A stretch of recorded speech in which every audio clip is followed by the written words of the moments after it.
রমজান মাস আসার পর আজকে প্রথমবার আমি নিজ হাতে গরম গরম জিলাপি বানাচ্ছি ইফতারে বাসার সবার জন্য। জিলাপির প্যাচ দেখে আমরা মনে করি জিলাপি বানানো কতই না কঠিন, বাট এটা আসলে খুবই সহজ। বাসায় শুধু চিনি আর ময়দা থাকলেই বানানো যাবে। এর আগেও আমি জিলাপি অনেকবারই বানিয়েছি বাসায়, আর রমজান মাস পড়ার পর থেকে প্রত্যেক দিনই ভাবতেছিলাম ইফতারে জিলাপি বানাবো। প্রথমে আমি জিলাপি শিরাটা বানিয়ে নিচ্ছি। 1 কাপ চিনি আর হাফ কাপ পানি দিছি, মানে যতটুকু চিনি তার অর্ধেকটা পানি। সামান্য একটু অরেঞ্জ ফুড কালার দিছি যাতে দেখতে সুন্দর লাগে, এটা না দিলেও হবে। শিরাটা প্রথমে সুন্দর করে বানিয়ে নিচ্ছি, আর তারপর আমি জিলাপি গুলো বানাবো। একটা লেবু কেটে নিছি, উপর দিয়ে লেবুর রস দিয়ে দিচ্ছি। লেবুর রসটা দিলে চিনির শিরা আর জমাট বাঁধে না, খুব সুন্দর তরল হয়ে থাকে। ভিডিওটা দেখলেই তোমরা বুঝতে পারবা জিলাপি বানানো কতটা সহজ। আর বাজারে কেনা যে কোনো কিছু থেকে বাড়িতে বানানো সবকিছু আমার একটু বেশি ভাল লাগে। শিরা বানানো শেষ, এখন জিলাপি বানানোর জন্য আমি 1 কাপ ময়দা নিলাম। এই 1 কাপ ময়দা দিয়ে অনেক জিলাপি বানানো যাবে। অনেকে বেসন দিয়ে বানায়, বাট আমি বানাচ্ছি ময়দা দিয়ে। ময়দাটাকে আমি সুন্দর করে চেলে নিচ্ছি যাতে ভিতরে কোনো রকমের বল বল দানা দানা না থাকে। এটার মধ্যে মেন যে ইনগ্রেডিয়েন্ট সেটা হচ্ছে একটা ইনো। অ্যাসিডিটি হলে আমরা যে ইনোটা খাই সেটা আমি কিছুটা পরিমাণে দিয়ে দিলাম এই ময়দার উপরে, আর এখন ভালোভাবে মিক্স করে নিচ্ছি ময়দার সাথে। মিষ্টি খাবারে একটু ঘিয়ের ফ্লেভার আসলে কিন্তু বেশ ভাল লাগে খেতে। আমি বেশ খানিকটা ঘি নিয়ে নিলাম, এখন ভালো করে হাত দিয়ে ময়দার সাথে ঘিটা সুন্দর করে মেখে নিচ্ছি।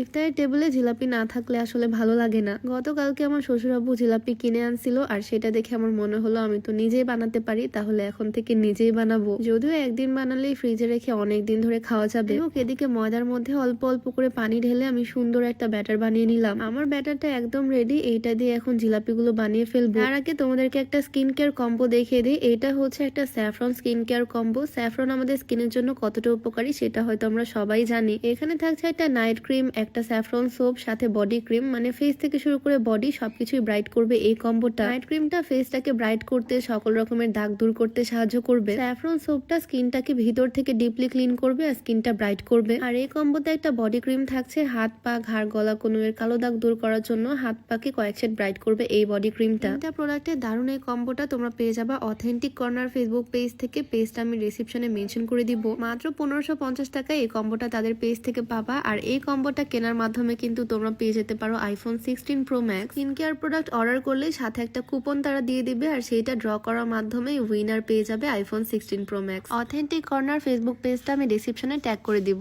যাই হোক, এদিকে আমার জিলাপির ব্যাটারটাও একদম রেডি। এইটাকে এখন আমি একটা বোতলে ভরবো। বোতলের মুখটা ফুটা করে নিচ্ছি। জিলাপি কিন্তু চাইলে কাপড়ে বেঁধে বা পলিথিনের মধ্যেও বানানো যায়, বাট আমি সবসময় বোতল ফুটা করেই বানাই। বোতলের মুখটা আমি সুন্দর করে মিডিলে ফুটা করে নিচ্ছি একটা পেরেক দিয়ে। জিলাপির জন্য যে ব্যাটারটা বানিয়ে রাখছিলাম সেটা আমি এই বোতলে ভরে নিলাম। এখন এই বোতল দিয়ে জিলাপিগুলো বানিয়ে নিব। একটা প্যান দিয়ে দিলাম চুলার উপরে। এই প্যানে এখন তেল দিয়ে দিতে হবে অনেকগুলো। জিলাপি সবসময় ডুবো তেলে ভাজতে হয়, বাট প্রবলেম নাই, এই তেলটা পরে আবারও ইউজ করা যাবে। তেল নষ্ট হবে না, তেল পুরাটাই থেকে যাবে। তো তেলটা একটু গরম হলে তার মধ্যে এখন আমি পেঁচিয়ে পেঁচিয়ে শেপ করে দিয়ে দিচ্ছি জিলাপিগুলো। আমি কিভাবে করতেছি হয়তো দেখলেই বুঝতে পারবা। চুলার আঁচটা একদম লো হিটে রেখে আমি জাস্ট বোতলের মুখ দিয়ে এভাবে করে পেঁচিয়ে পেঁচিয়ে জিলাপির শেপ বানিয়ে নিচ্ছি। জিনিসটা পেঁচালো হলেও বানানো কিন্তু খুবই সহজ। দোকানে তো একটার সাথে আরেকটা লাগিয়ে লাগিয়ে ভাজে, বাট আমি আলাদা আলাদা করে গোল গোল করে সব জিলাপিগুলো বানিয়ে নিচ্ছি। আর এই গরম গরম জিলাপিগুলো আমি এক প্যান থেকে তুলে ডিরেক্ট দিয়ে দিলাম শিরার মধ্যে। শিরার মধ্যে 2-3 মিনিট মতো চুবিয়ে নিয়ে তারপরে তুলে নিব। এদিকে আমি সবগুলো জিলাপি